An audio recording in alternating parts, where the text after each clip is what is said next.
preparing for a back operation on a man in his middle 30s. He injured his back at work, and he is now unable to work as a result of the severe pain, and we're therefore having to resort to surgery.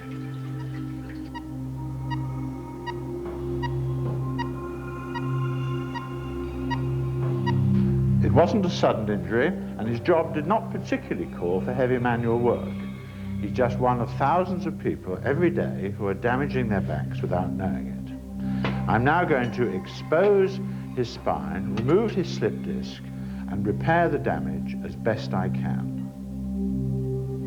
It should cure his immediate back pain, but his mobility and job prospects can never be the same again. If only he'd looked after his back, he might not be in this position now.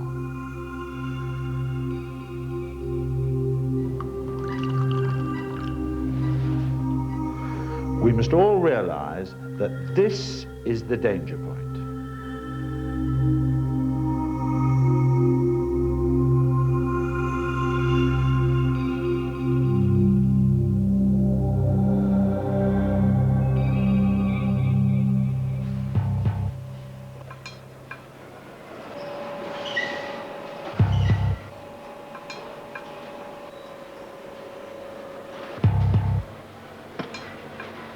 At least a quarter of all the injuries at work come from manual handling.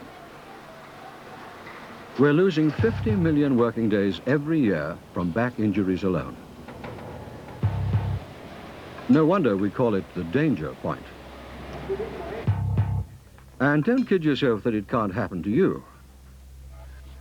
You can damage your back in lifting, or carrying, from pushing or pulling, or from simply sitting at a desk. Nurses injure their backs, but just as often as delivery men. It can happen in kitchens or in shops. To men as much as women. It can strike at any age, in every occupation you can think of. And it brings to so many of us a lot of unnecessary pain and, at worst, permanent damage.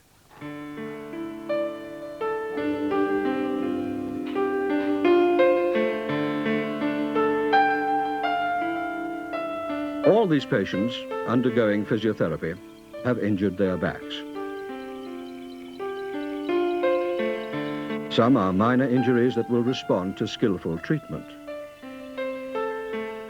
Others are more serious cases that will be affected for the rest of their lives. But, as any doctor or physiotherapist will tell you, it doesn't have to happen. We doctors see more than 2 million patients every year who have injured their backs.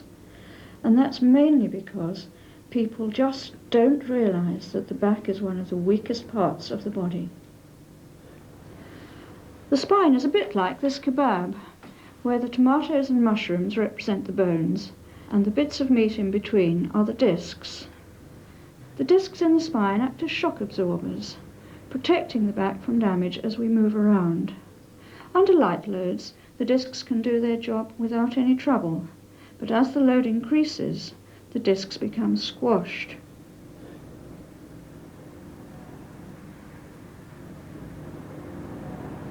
If we bend the spine when it is loaded, the discs become distorted.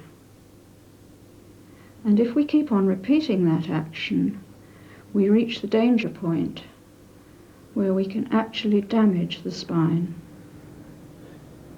Worse still, if we put a load on the spine when it is both bent and twisted, the discs become so badly distorted that they can rupture and tear, causing permanent injury.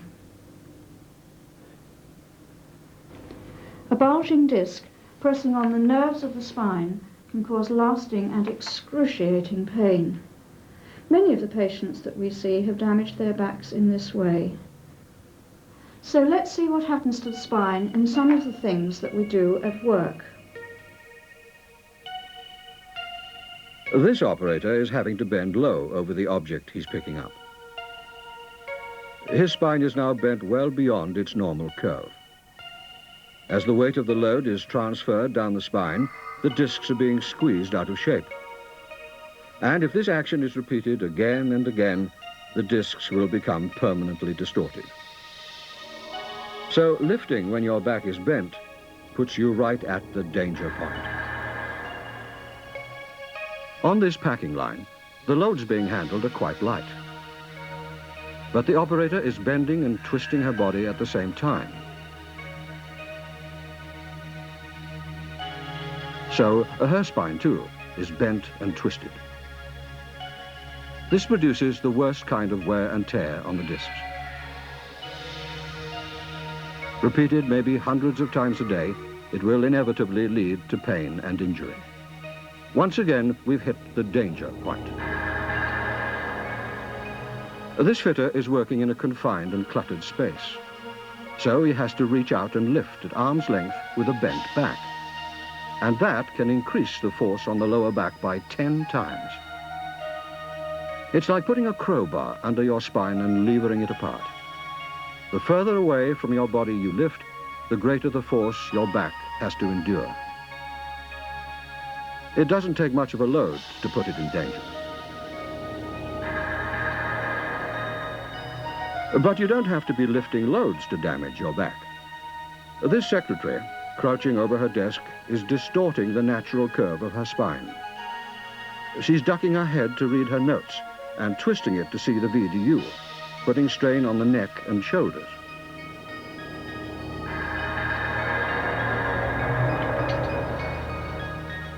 Even when we take a break and think we're resting our backs, we may still be giving our spine a hard time.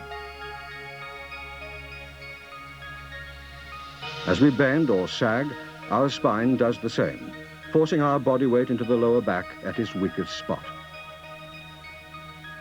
The same happens when we slump in a car or a lorry seat.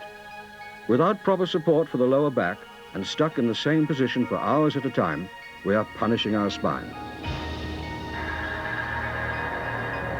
So this is the danger point, the spine, and the key to preventing serious injury. We mustn't overload it, especially when it is bent and twisted. Otherwise, we can be letting ourselves in for years of pain and serious injury. We can prevent bending and twisting the spine by using our feet, our legs, and our arms. When lifting, this man kept his feet away from the load and his legs straight, so his spine had to bend. See the difference when his feet straddle the load, with one foot forward. By bending his knees, he has straightened his spine. Now he can use his strong leg muscles to take the strain, instead of putting it all on the spine. He keeps the load tight to his body with the palms of his hands.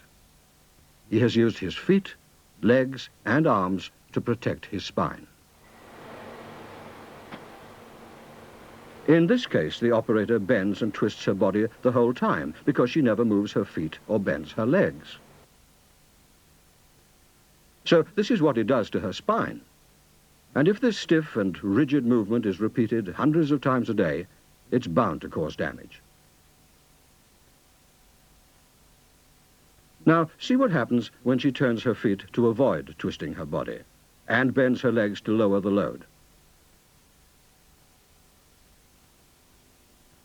Her spine is straighter, and the strain is removed. A smooth, coordinated movement reduces fatigue and the risk of injury. Here, the spine will be put under far greater strain than need be, because the load is being lifted at arm's length. The spine is bent, too, making this a highly stressful lift. And tugging at the load puts excessively high strain on the back, a sure way to damage it. A few moments spent clearing away obstructions, and now the fitter can move his feet and body right up to the load.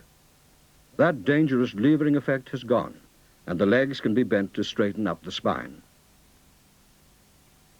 It's most important to give yourself clear space, to position your body and move without stumbling and jerking the spine.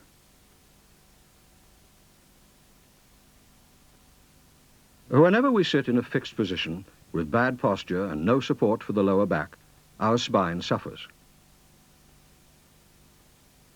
When our back is arched, we're putting an extra load on the discs. We've seen what that leads to. And constantly bending the neck causes fatigue and pain. Just look how a better seating arrangement, with support for the back, helps to preserve the spine's natural curve.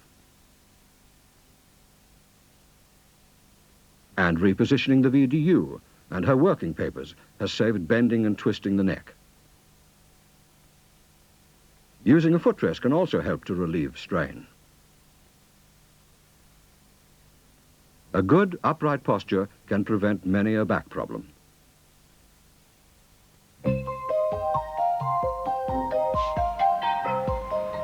Only a fraction of our time is spent at work, and we can do just as much damage to our backs at home and at leisure.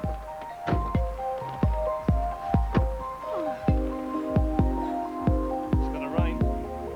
Why do we load ourselves down to the ground when an extra journey or two might save us a journey to the doctor?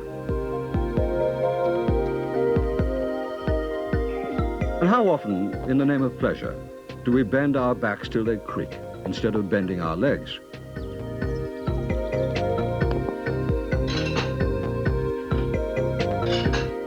We do it with heavy loads and light loads, loads and loads of times every day.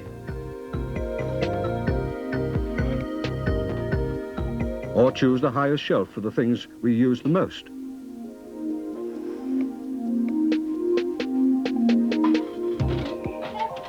I'm all right. Without a thought for our backs, we'll twist and heave and jerk just to get the job done.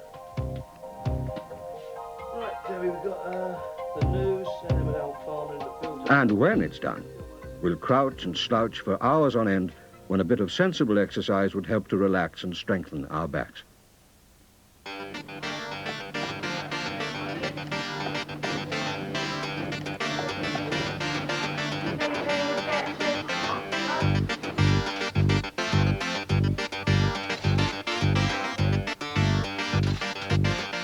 It's not only our backs that can suffer from manual jobs. Our wrists and elbows, shoulders and necks can eventually be strained from movements that have to be repeated frequently throughout the day. Even long hours spent operating a keyboard without proper rest periods can cause what is called repetitive strain injury. It's often difficult to foresee because it can take a long time to appear. We must trust our bodies to give us the warning signs and not ignore them. If the joints frequently ache, or we keep feeling tingling sensations in the arms or legs, the chances are something is wrong and we should seek help straight away.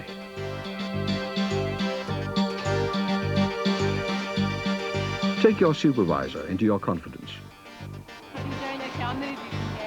Often a planned system of job rotation where different joints and muscles are brought into use will relieve strain and pain. Or a simple rearrangement of your workstation could solve the problem. Often it's a case of a change is as good as a rest. New regulations for the handling of loads require companies to assess any manual jobs that might cause injury. One of those jobs could be yours, and it's in your interest to cooperate in every way. Give the study team your full and honest support.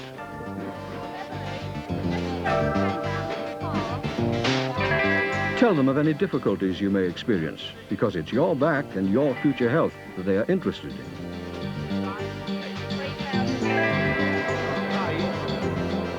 Working together, you'll arrive at ways to take the backache out of your job. Stop. Now, you twisted your body, Mark. And be sure to take part enthusiastically in any practical training you receive.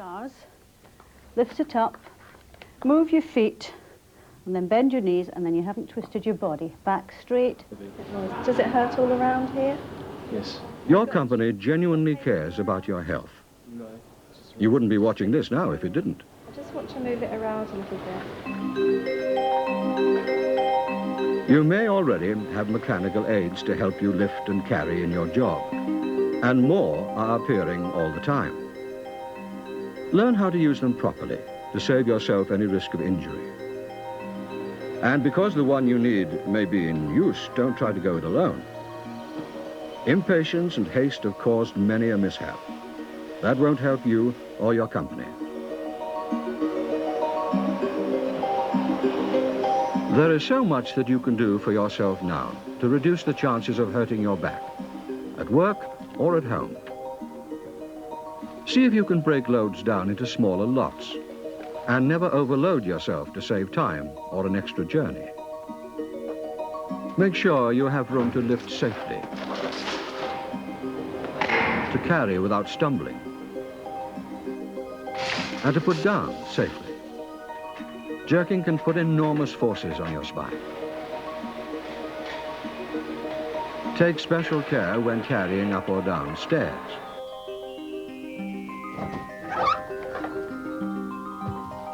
Try not to store heavy articles where you have to reach for them.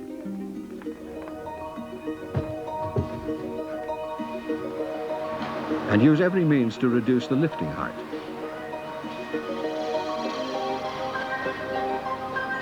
Sliding is a lot safer than lifting.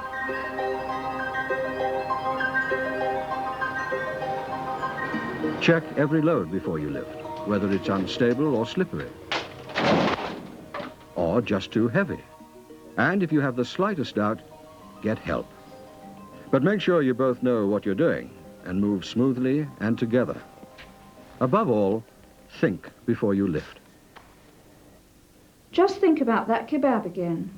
Think how bending it under load distorts the meat, and how bending and twisting it squashes and wrenches the meat.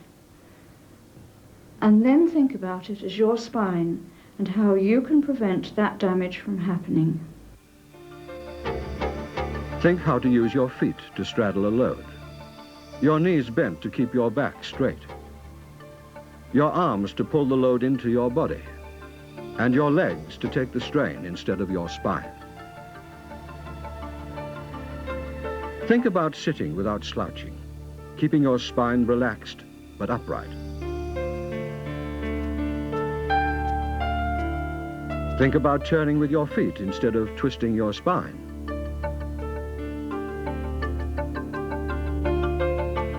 And think about closing up to the load instead of lifting with outstretched arms, tugging or jerking. Think about your spine. It's the only one you'll ever have. So remember, this is the danger point.